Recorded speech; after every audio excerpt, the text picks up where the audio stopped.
సాక్షాత్తు ఆ దామోదరుడు చెప్పాడు. అటువంటి మహత్తరమైన ఈ కార్తీక మాసంలో కొబ్బరి చిప్పలో దీపం వెలిగించడాన్ని నారికేళ దీపం అని అంటారు. ఇది అత్యంత శక్తివంతమైన దీపారాధనగా పరిగణించబడుతుంది. శివకేశవులకు చాలా ప్రీతికరమైనది. ఈ దీపం వెలిగించడం వల్ల అఖండ ధనయోగం, ఆర్థిక సమస్యలు పరిష్కారం అవుతాయి. కార్తీక మాసంలో దీపారాధన యొక్క ప్రధాన ఉద్దేశం పాపాలను పోగొట్టుకోవడం. నారికేళ దీపం వెలిగించడం ద్వారా తెలిసి తెలియక చేసిన పాపాలు హరించుకుపోతాయి. అలాగే జాతక దోషాలు అంటే గ్రహాల వల్ల కలిగే చెడు ఫలితాలు, గత జన్మ కర్మదోషాలు కూడా తొలగిపోతాయి.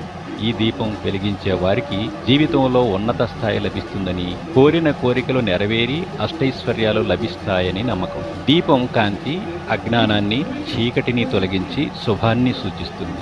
నారికేళ దీపం ఇంట్లో సానుకూల శక్తిని పెంచి పవిత్రతను ఇస్తుంది. నారికేళ దీపం పరమశివుడికి చాలా ఇష్టమైనది.